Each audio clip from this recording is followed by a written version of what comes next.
There he was, same spot as always, sitting cross-legged on a faded mat beneath the flame tree. James Miller looked up as her shadow fell across him, and that familiar, gentle smile creased his weathered face.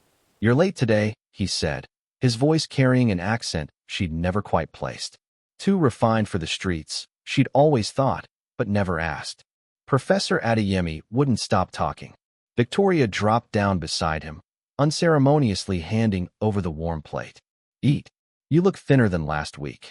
Around them, students streamed past, some dropping coins without looking, most pretending the homeless man didn't exist. Victoria had been one of them once, 3 months ago, until the day she'd actually looked at his eyes. Really looked. There was something there, an intelligence that didn't match the tattered clothes and dusty corner. James unwrapped the foil slowly, savoring the aroma. "You know, most people just drop money and keep walking. Most people don't see people, James. They see problems or opportunities." Victoria pulled out her economics textbook, settling in. This was their routine now. She'd sit, they'd talk, and somehow, she always left feeling like she'd learned more in those 30 minutes than in any lecture hall. They ate in comfortable silence for a while, watching the chaos of campus life swirl around them. Then Victoria noticed the creases around James's eyes, the way he kept glancing at the business district across the street where wheelbarrow pushers hauled goods for traders. "You're thinking again," she said. Before we continue with this incredible story, if you're enjoying it so far, please hit that like button, drop a comment telling us what you think, and subscribe to the channel. It really helps us grow and allows us to keep bringing you stories like this one. Your support means everything. Now, let's get back to Victoria and James. "Always." He set down the empty plate. "Thank you for this. You shouldn't, you know. I know scholarships don't come with meal plans." Victoria waved him off, but her stomach tightened. He was right. Her scholarship covered tuition, nothing else. Her mother's medical bills back home were eating through what little her father had left them before he died. She was 2 months from graduation and drowning in debt she couldn't see the surface of. But today, something in her chest cracked open. Maybe it was the exhaustion. Maybe it was the acceptance letter she'd received yesterday from a microfinance NGO, offering her an unpaid internship she couldn't afford to take. Maybe it was watching this brilliant man waste away on a street corner when she could see, clear as day, that he was capable of so much more. "James," she said, her voice sharper than intended. "Why do you just sit here?" He looked startled. "What? You're too intelligent for this. I've watched you for 3 months. You help people find directions, you wash their bags while they run errands, you give advice to traders about their pricing strategies. Yesterday, I heard you explain currency hedging to that woman selling fabrics." "Currency hedging, James. Most of my classmates don't understand currency hedging." His face had gone carefully blank. "I get by. Getting by isn't living." Victoria leaned forward, urgent now. The words were tumbling out, and she couldn't stop them. "Why not save what you make and start something real? Anything. You're already serving people. Make it official." "Victoria, I don't think you understand." "I understand perfectly." She pulled out her notebook, flipping to a blank page with shaking hands. She didn't know why this mattered so much, why she felt like she might cry if he said no. Look at those men with wheelbarrows. They're making honest money, helping traders move goods. You could do that. You could start small, save up, build something. James stared at her, and for a moment, something flickered in his eyes. Pain, fear, she couldn't tell. "You really believe I could do that?" "I don't believe it, James. I know it." Victoria's voice softened. "I've never met anyone who sees people the way you do, who understands how economies work from the ground up. You're wasting yourself here." The silence stretched between them, thick with possibility and something neither of them wanted to name. Students rushed past, car horns blared, vendors shouted their wares, but in their small bubble beneath the flame tree, the world had narrowed to just this moment. "All right," James said finally, his voice rough. "I'll do it." Victoria's face split into a grin so wide it hurt. Really? But I'll need help. I don't know anything about running a business." "Are you kidding? You know more than you think. We'll figure it out together." She was already scribbling notes, her mind racing. "First, we need to calculate startup costs. A wheelbarrow, obviously. We can find a used one, maybe 15,000 naira. Then we need to establish your routes, your pricing structure." "Victoria." James touched her hand, stopping her frantic writing. Why are you doing this? She looked up at him, really looked, and felt something shift in her chest. His eyes weren't the eyes of a broken man anymore. They were alive, burning with something that looked like hope. Because everyone deserves a chance to be who they're meant to be, she said simply. And I think you're meant for more than this corner. What Victoria didn't see was the way James's hand trembled as he pulled it back, or the guilt that flashed across his face before he hid it behind a grateful smile. She didn't know that in his pocket was a phone that cost more than her entire year's tuition, or that 3 months ago, he'd walked away from a Manhattan penthouse to sit on this exact street corner. She didn't know that David Thompson, his attorney, had called that morning with a reminder, for months down, 2 to go. Your fathers will require 6 months of this experiment before you inherit. Don't get attached. But James was already attached. He'd been attached since the first day Victoria sat down beside him and asked his name instead of just dropping coins. He was attached to her terrible handwriting and her brilliant mind, to the way she gesticulated wildly when explaining economic theories, to her stubborn belief that people were worth investing in. And now she wanted to invest in him, in the lie he was living. Thank you, he managed, for believing in me. Victoria stood up, brushing dust from her skirt. Don't thank me yet. I'm a tough business partner. Be here tomorrow, same time. We're going to make you a proper business plan. She walked away with that determined stride he'd come to recognize, her backpack bouncing against her shoulders. James watched her go, his heart doing something complicated in his chest.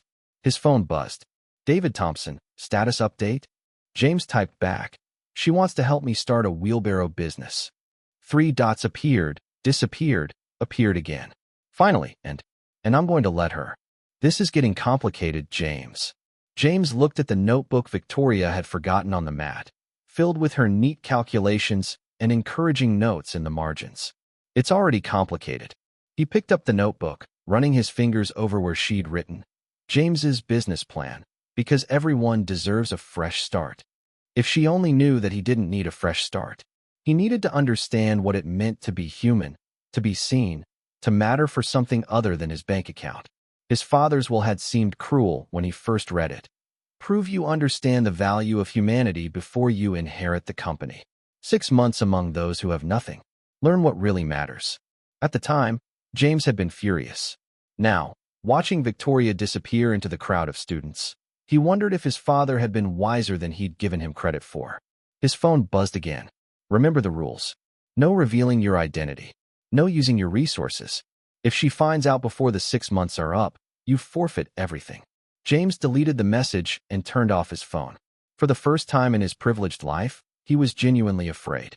Not of losing the money, the inheritance, the empire built on his family name. He was afraid of losing Victoria. 1 week later, Victoria arrived at their usual spot to find James standing beside a battered wheelbarrow, its paint chipped and one handle wrapped in duct tape. His face was a mixture of pride and embarrassment. I borrowed it, he said quickly, from a man named Samuel in the market. He's letting me use it for a week to prove I'm serious. Victoria circled the wheelbarrow like it was a luxury car. It's perfect. A little rough, but perfect. Did you negotiate terms? 10% of whatever I make this week goes to him. After that, if it works out, I can buy my own.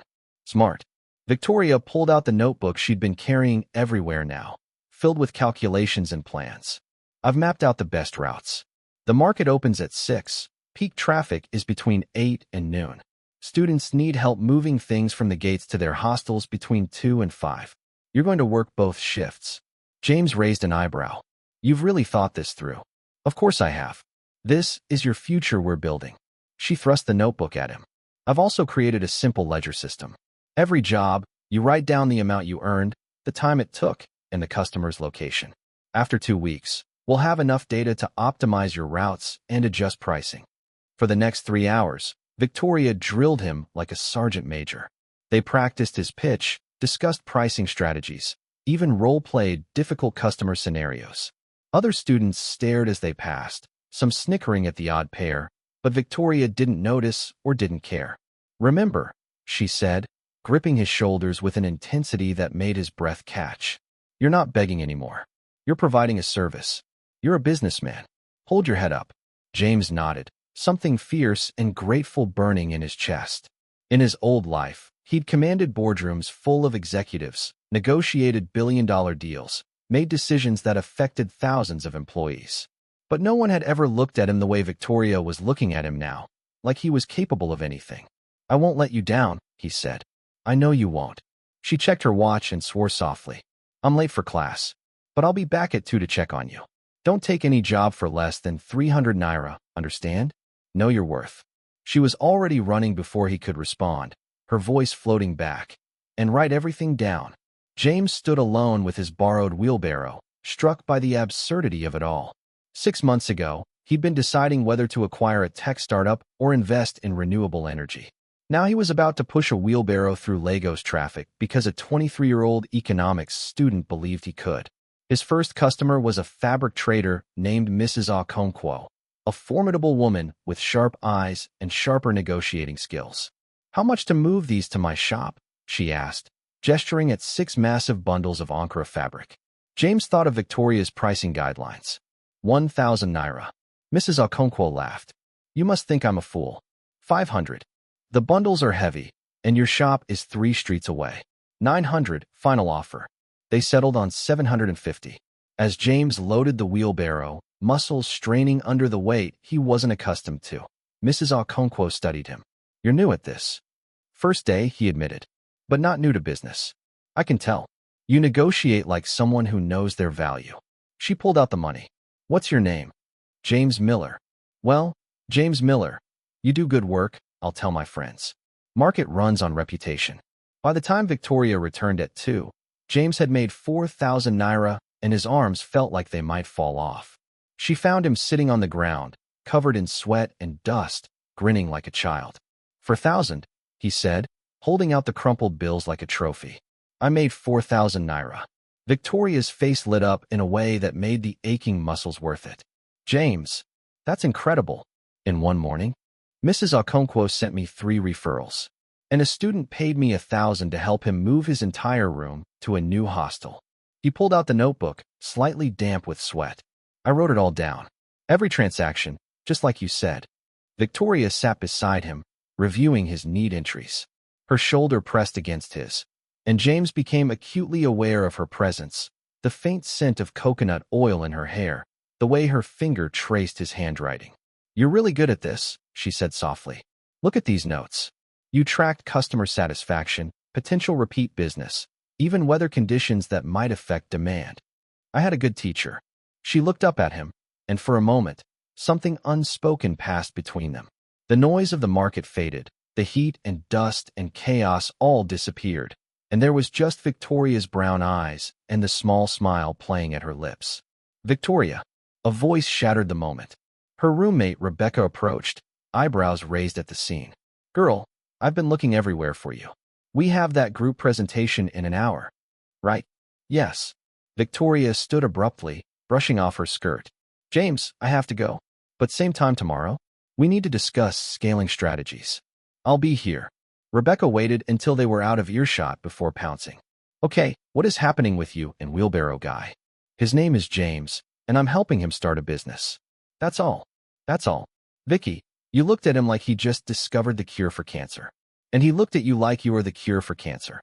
Victoria's cheeks burned. "Don't be ridiculous. He's my friend. I'm mentoring him." "Uh-huh. And I'm the Queen of England." Rebecca linked their arms, steering them toward the lecture hall. "Just be careful, okay? I know your heart. You fall hard. I'm not falling anywhere. I'm being a good person." But as they walked, Victoria couldn't stop thinking about the way James had looked when he showed her that 4,000 naira, the pride in his eyes, the way his whole face had transformed. She'd never seen someone so genuinely happy about earning money before. Most people she knew, especially the wealthy students on campus, took money for granted. What she didn't know was that James had made his first million before he turned 25. That 4,000 naira was nothing, pocket change, less than he used to spend on a single lunch. But earning it with his own hands, seeing Victoria's pride in his achievement, had meant more than any business deal he'd ever closed.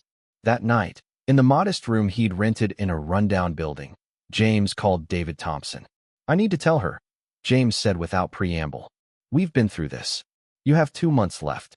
Tell her now, you forfeit everything." I'm lying to her every day, David. She's teaching me accounting like I don't have an MBA from Harvard. She's so proud of my 4,000 naira like it's $4 million. It's the principle of your father's will. You need to understand what it means to build something from nothing. I'm not building anything from nothing. I'm building it from her belief. James's voice cracked. She sees something in me that I've never seen in myself. And it's based on a lie. There was a long pause. Do you have feelings for her? James thought about Victoria's smile, her stubborn determination, the way she sat on dirty ground beside him without hesitation. Yes. Then you understand the stakes. Tell her now, before the 6 months are up, and you lose the inheritance. But more than that, you lose the chance to prove what your father wanted you to prove. That you can understand humanity from the bottom up, not the top down. What if she can't forgive the deception? That's the risk you took when you started this experiment. David's voice softened. James, I've known you since you were born. I've never heard you sound like this. Hopeful. Humble. Maybe that's what your father wanted. Maybe Victoria is teaching you what he knew you needed to learn. After they hung up, James lay awake, staring at the cracked ceiling. In his pocket was a phone that could summon a private jet, transfer millions with a single call, end this charade in seconds. But for the first time in his life, he didn't want the easy way out. He wanted to earn Victoria's respect honestly. He wanted to be the man she believed he could be, even if that man was built on a foundation of lies. The next 2 months blurred together in a whirlwind of wheelbarrow routes and stolen moments. James's business grew steadily. He saved enough to buy his own wheelbarrow, then hired Samuel as his first employee. Victoria helped him create business cards on recycled paper, establish a basic accounting system, even negotiate a storage space with a sympathetic shop owner. They fell into a rhythm that felt dangerous in its intimacy. Early morning strategy sessions over street vendor Accra. Late afternoon debriefs, where Victoria quizzed him on his numbers, and James pretended not to have memorized every financial formula she'd taught him years ago in business school. One evening, after James had saved enough to buy a second wheelbarrow, he insisted on taking Victoria to dinner. To celebrate, he said, my business partner deserves recognition. James, you don't have to. Please. You've given me so much. Let me do this. They ended up at a small suya spot, plastic chairs and rickety tables under string lights. It wasn't fancy, but to James, who dined at Michelin-starred restaurants across 3 continents, it felt like the most important meal of his life. Victoria bit into her suya, eyes closing in pleasure. This is perfect. Victoria, can I ask you something? James leaned forward, the question that had been burning in him for weeks finally surfacing. Why me? Out of everyone on that street. Why did you stop? She considered this, chewing thoughtfully. You want the truth? Always. Your eyes. That first day I really looked at you. I saw intelligence in your eyes. Pain too. And loneliness. But mostly, I saw someone who was waiting for something. She paused. I think you were waiting for someone to see you. James's throat tightened. You did see me. I'm trying to. She reached across the table, her hand hovering near his. Sometimes I feel like there's more to your story. Like you're carrying secrets. His heart stopped. What makes you say that? The way you talk sometimes. The things you know. Yesterday, you quoted Adam Smith. Perfectly. Most people haven't even heard of The Wealth of Nations. James felt panic claw at his throat. I read a lot. Before. When I had access to libraries. Victoria studied him, and he could see her brilliant mind working, questioning, analyzing. Then she squeezed his hand gently. We all have pasts we'd rather not talk about. You don't owe me your story, James. I just want you to know that whatever it is, whoever you were, it doesn't change how I see you now. The irony nearly broke him. She was giving him permission to keep his secrets, believing she was being kind, when those secrets were the very thing destroying the authenticity between them. You're an incredible person, Victoria Foster, he said, his voice rough with emotion. So are you, James Miller. Their hands intertwined on the table, and James felt the world shift. He was falling in love with her. Had been falling for weeks, maybe from that very first moment she sat beside him and asked his name. And the cruelest part was that she was falling for a version of him that didn't truly exist. Rebecca found Victoria later that night, staring at her phone with a dreamy expression. All right, spill it, Rebecca demanded, flopping onto Victoria's bed. What happened? We had dinner. Just suya, nothing fancy. And I think I'm in love with him. Victoria's voice was small, frightened. Which is the stupidest thing I could possibly do right now? Why is it stupid? He clearly feels the same way. Because I graduate in 6 weeks, Rebecca. My mother needs me home. I can't afford to stay in Lagos, and James's business is just getting started. He can't leave. Victoria pressed her palms against her eyes. Plus, what kind of relationship could we even have? I'm about to be a development economist, and he pushes wheelbarrows. So, love doesn't care about job titles. Maybe it should. But even as Victoria said it, she knew it was a lie. She didn't care that James was poor. She cared that he was kind, intelligent, determined. She cared that he listened when she talked about her dreams of creating microfinance opportunities for women in rural areas. She cared that he made her laugh, challenged her thinking, and looked at her like she was the most important person in the world. What does your heart say? Rebecca asked gently. My heart says I'm screwed. Meanwhile, across the city in his modest room, James was having a similar conversation with David Thompson, who had flown in from New York unannounced. You have 4 weeks left, David said, looking around the sparse room with barely concealed distress. 4 weeks until you fulfill your father's will and inherit everything. Can you hold on that long? I don't know, James admitted. Every day feels like I'm betraying her. Has she said she has feelings for you? Not in words. But yes, I can see it. James ran his hands through his hair. David, what if I just told her everything? Right now? Forget the inheritance. You'd be walking away from $1.8 billion. Maybe it's worth it. David was quiet for a long moment. Your father didn't create this stipulation to torture you, James. He did it because he saw what the money was doing to you, making you cynical, isolated, unable to trust anyone's motives. He wanted you to experience genuine human connection before you inherited the responsibility of all that wealth. Well, mission accomplished. I've experienced it. And now I'm going to lose it because of his games. Or maybe you'll keep it if you trust in what you've built. David stood, straightening his suit. 4 weeks, James. Just hold on 4 more weeks. Then you can tell her everything. And if what you have is real, it will survive the truth. After David left, James pulled out his phone and looked at the photo he'd taken secretly last week. Victoria, caught mid-laugh at something Samuel had said, her whole face radiant with joy. He'd captured it because he wanted to remember this moment, this feeling, when someone loved him without knowing his net worth. But the photo felt like evidence of his deception now, a beautiful lie frozen in pixels. The next 3 weeks passed in a strange duality.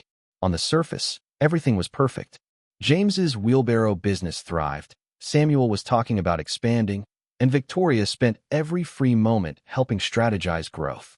They held hands now, openly, shared longer looks. Their goodbye hugs lasted a beat too long. But underneath, James felt the clock ticking.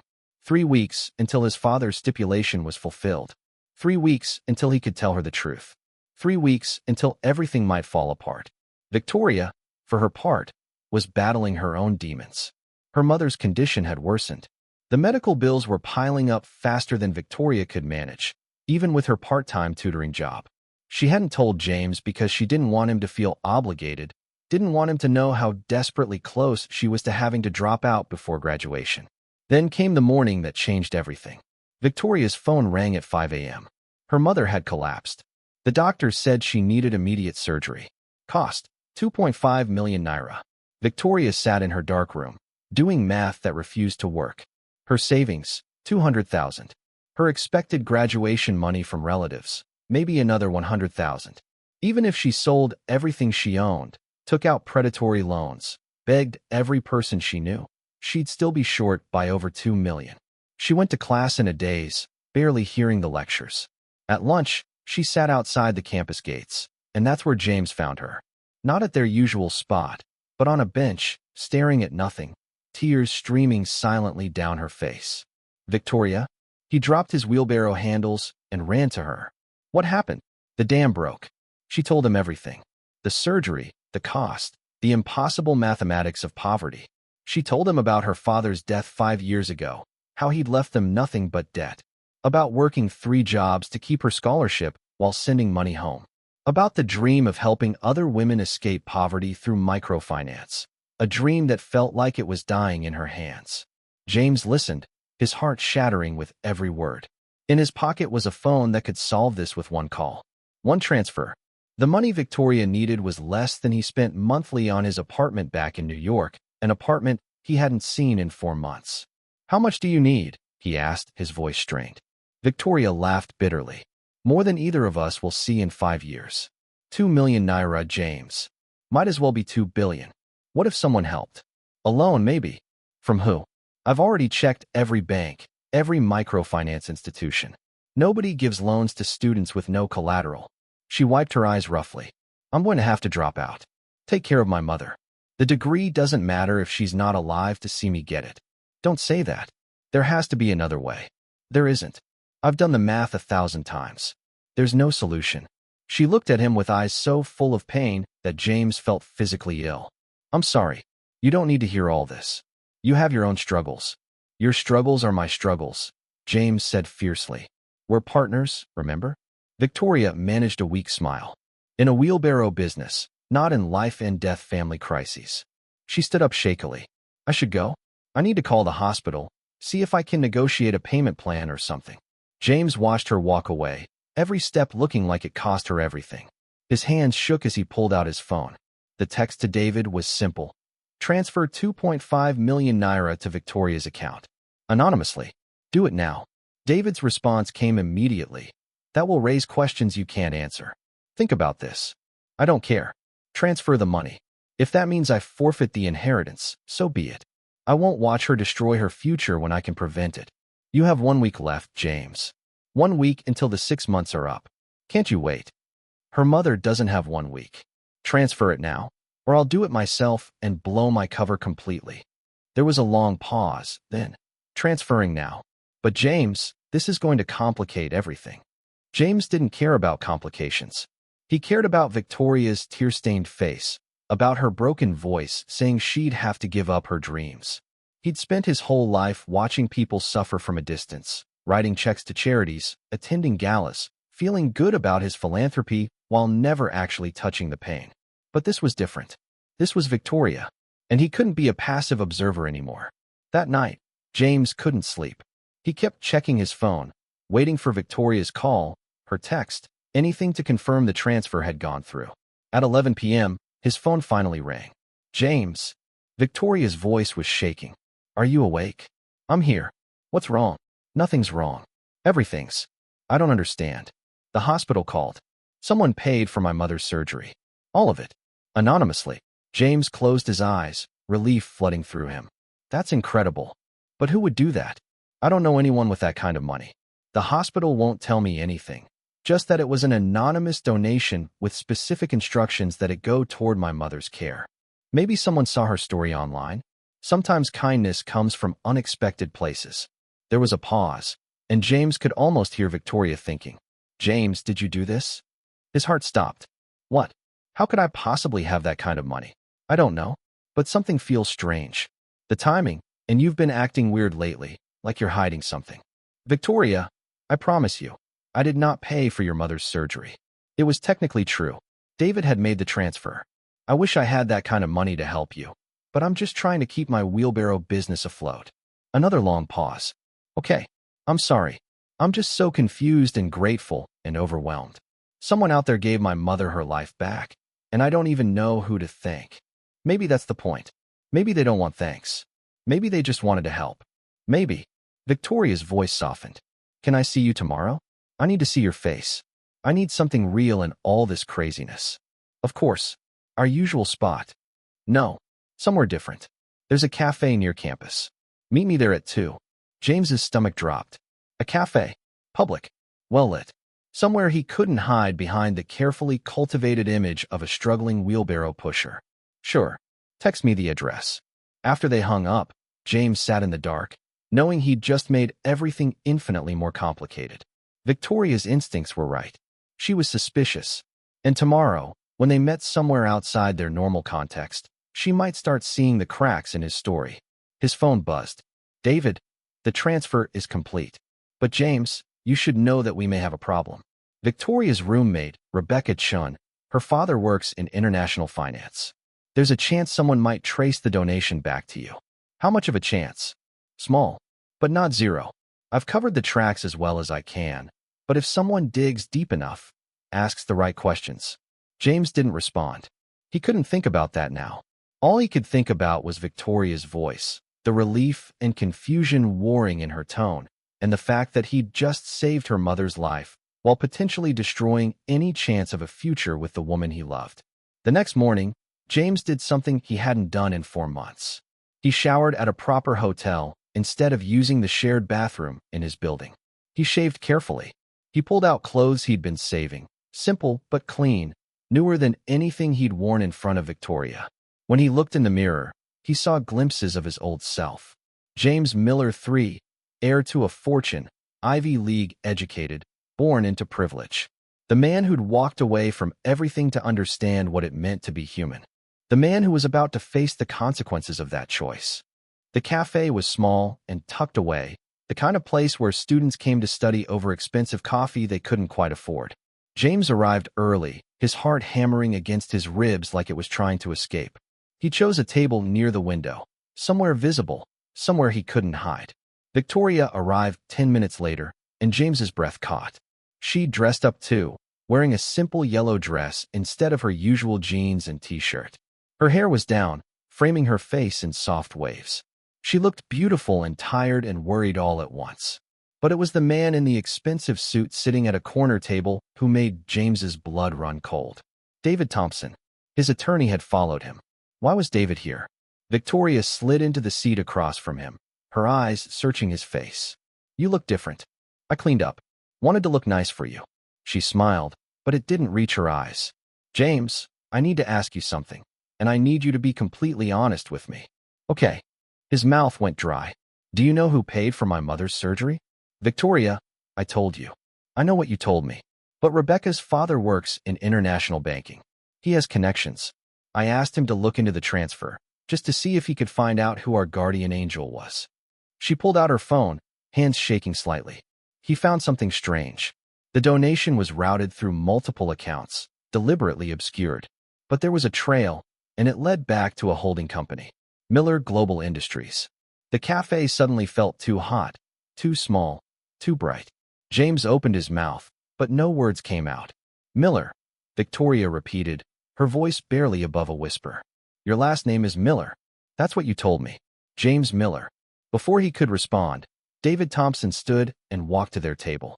Victoria's eyes widened as she took in his Armani suit, his Rolex, the air of wealth and power that surrounded him like cologne. Miss Foster, David said smoothly. I apologize for the intrusion. My name is David Thompson. I'm Mr. Miller's attorney. Attorney? Victoria looked between them, her face draining of color. What's happening? James found his voice. Victoria, please, let me explain. Explain what? Who are you? Her voice was rising, drawing stares from other patrons.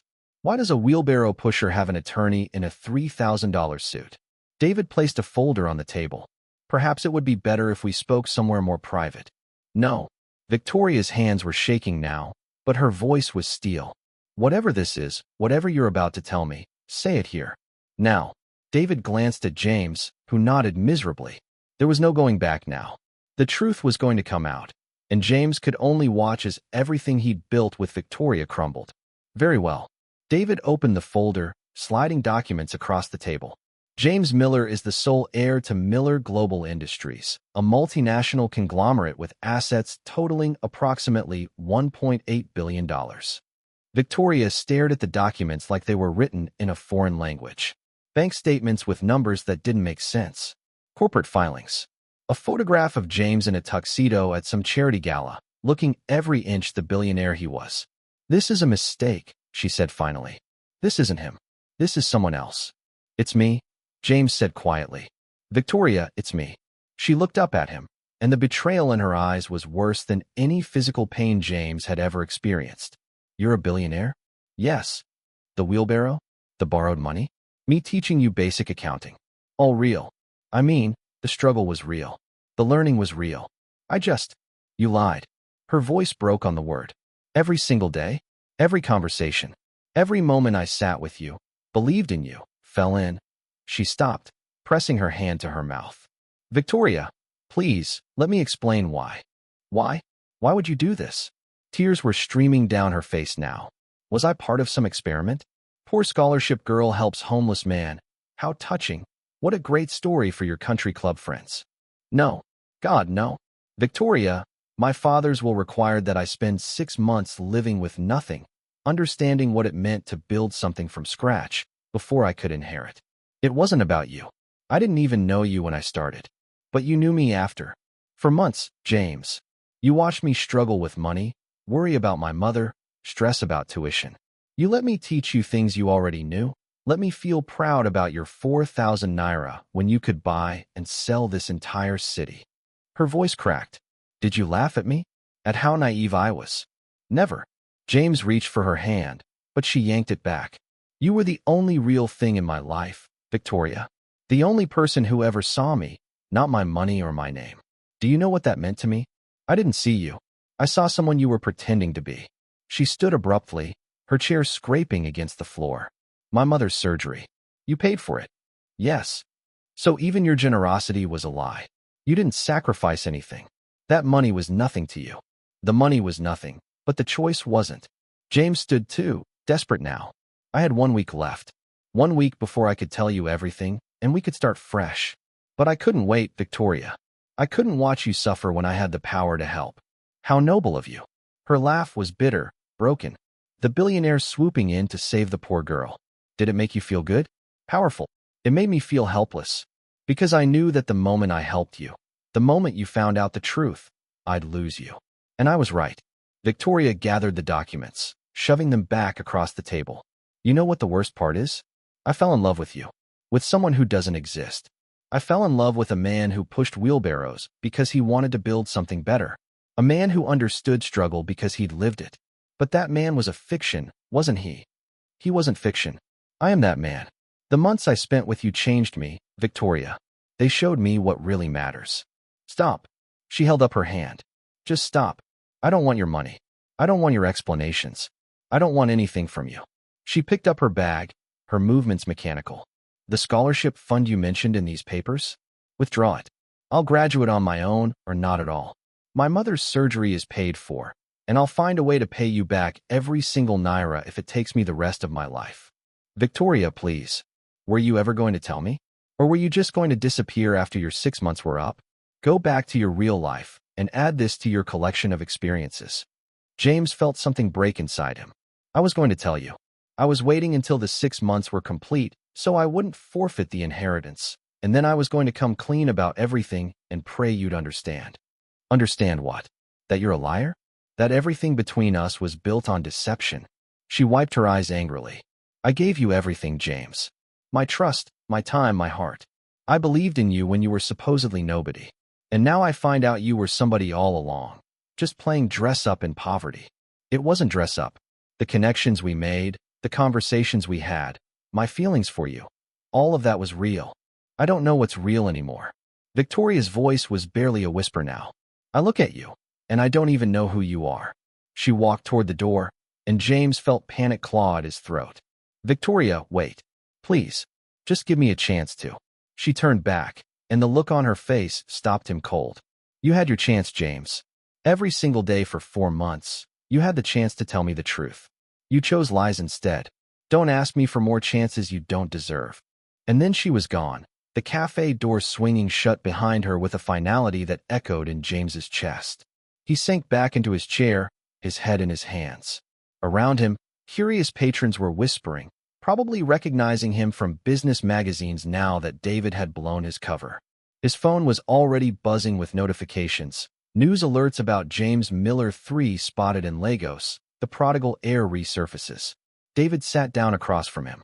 I'm sorry, James. I tried to warn you. Don't. James's voice was hollow. Just don't. What do you want to do now? The 6 months are complete. You've fulfilled your father's will. The inheritance is yours. I don't care about the inheritance. James. I said I don't care. He looked up, and David was shocked to see tears in his eyes. I lost her, David. I lost the only person who ever made me feel like I was worth something beyond my bank account. Give her time. She's in shock right now, but maybe when she processes everything, she won't forgive this. And why should she? James laughed bitterly. I lied to her face for 4 months. I watched her struggle and stress and sacrifice while sitting on billions. What kind of person does that? A person trying to fulfill his father's dying wish. A person learning what it means to connect with someone authentically. There was nothing authentic about lying. David was quiet for a moment. Your father used to say that the hardest thing about wealth is that you never know if people love you or your money. You found someone who loved you without knowing about the money. That's not nothing, James. It is when the whole foundation was false. James stood, throwing money on the table without looking at it. Old habits. I need to be alone. What should I tell the board?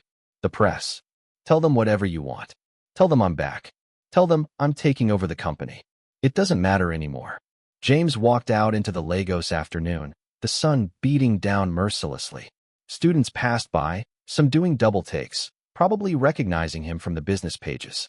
He was exposed now, his experiment over, his cover blown. He walked to their spot, the corner beneath the flame tree where this had all started. His wheelbarrow was still there, parked where he'd left it that morning. Samuel was using it now, had built a small but thriving business from the foundation James had helped him create. Samuel looked up in surprise. Mr. James, I heard. The news is everywhere. You're really? Yeah. James touched the wheelbarrow's worn handle. Samuel, the business is yours. All of it. The routes, the customers, everything. I'm signing it over to you. Sir, I can't accept. Please, let me do this one thing right. James pulled out his phone, already typing a message to David to draw up the papers. You earned this. Build it into something bigger. Hire more people. Help them the way Victoria helped us. Samuel's eyes filled with tears. Miss Victoria. She knows. She knows everything. And she's angry. She's heartbroken. Because of me. James looked at the university gates, half hoping to see her appear. But the stream of students passing through didn't include a yellow dress or a familiar determined stride. For 3 days, James tried to reach Victoria. Calls went to voicemail. Texts were left unread. He went to her apartment, but Rebecca answered the door with ice in her eyes. She doesn't want to see you. Please, just 5 minutes. You had 4 months of minutes, Mr. Miller. You don't get any more of her time. Rebecca started to close the door, then paused. For what it's worth, she's devastated. Crying herself to sleep every night. Questioning everything about herself. Wondering how she could have been so stupid. She wasn't stupid. She was kind. She was everything good in the world. And you took advantage of that. I fell in love with her. Rebecca's expression softened slightly. Maybe you did. But love built on lies isn't really love, is it? It's just another fiction. The door closed with a soft click. James stood in the hallway for a long time, staring at the closed door, before finally walking away. On the 4th day, Victoria's graduation ceremony took place. James watched from the back of the auditorium, hood pulled up, sunglasses on, trying to be invisible. He saw her walk across the stage, saw her accept her degree in economics with honors. She should have been beaming. Instead, she looked tired, worn, like someone going through motions. Rebecca was there, cheering loudly. Victoria's mother was there too, recovered from surgery, holding a bouquet of flowers. The flowers James had anonymously sent earlier that morning. Victoria looked happy for a moment, hugging her mother, and James felt his heart break and mend simultaneously. At least that was real. At least he'd helped save her mother, even if he'd destroyed everything else. As the ceremony ended and families flooded the aisles, James slipped out. He had a flight back to New York that evening. David was waiting with contracts, board meetings, a company to run. His real life, resuming after a 4-month intermission. But as he walked through the Lagos streets one last time, James couldn't shake the feeling that his real life had been these past 4 months. Everything else was just the intermission. His phone rang. Unknown number. Hello. It's me. Victoria's voice. Quiet, measured. James stopped walking, his heart in his throat. Victoria. I'm at our spot. The flame tree. If you want to talk, you have 30 minutes. Then I'm leaving for home. He was running before she finished the sentence. She was sitting on the ground when he arrived, same spot where they'd spent countless mornings. But she looked different now, guarded, older somehow. You came to my graduation, she said without preamble. How did you know? Rebecca saw you. Even in disguise, apparently you're recognizable. She patted the ground beside her, and James sat carefully, maintaining distance. They were quiet for a long moment, watching the campus life continue around them. I'm going home tomorrow, Victoria said finally. Taking care of my mother while I figure out what's next. The NGO job. I turned it down. Can't afford an unpaid internship, even with the money you gave my mother. She looked at him directly for the first time. I meant what I said. I'll pay you back. Victoria, please don't. It was a gift. Nothing from you is a gift. It's all transactions, isn't it? Money for absolution. Money for control. The words stung because there was truth in them. That's not fair. None of this is fair, James. Her voice cracked. I've spent 4 days trying to understand why you did it. Why you chose lies over trust. I was scared, he admitted. Everyone I've ever known wanted something from me. Money, connections, status.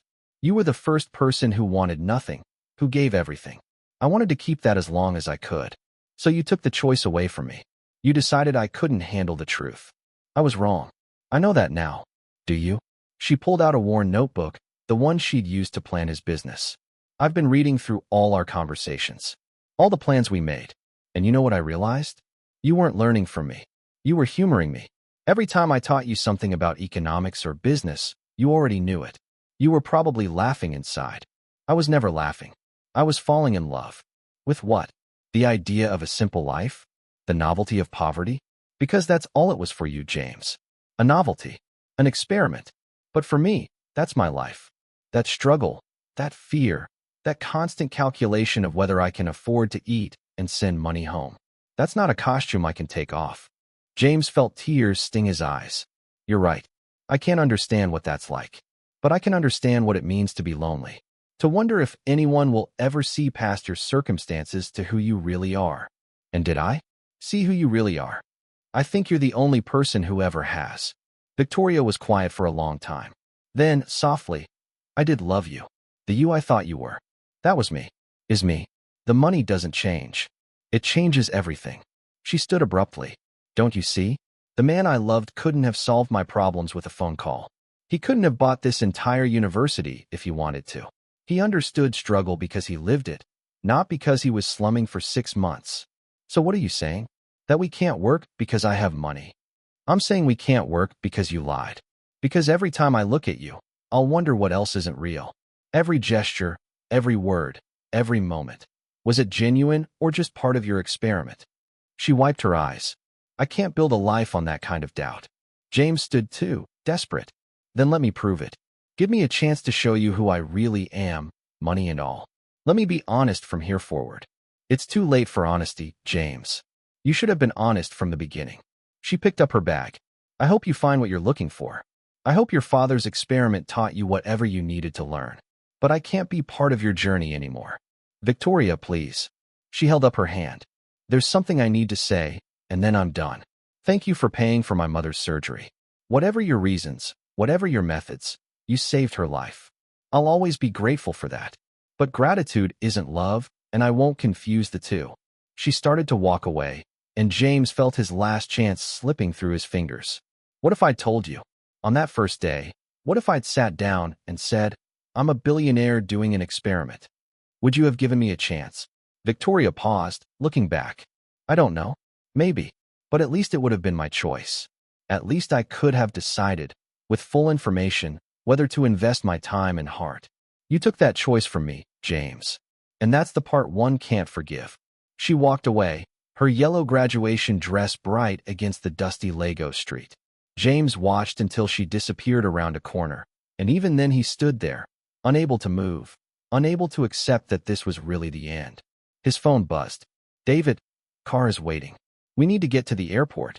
James looked at the flame tree one last time, at the spot where Victoria had believed in him, where he'd felt more alive than in 30 years of privilege. Then he pulled out his phone and typed a message he'd never sent. You asked what I learned from my father's experiment. I learned that the richest I ever was, I had nothing.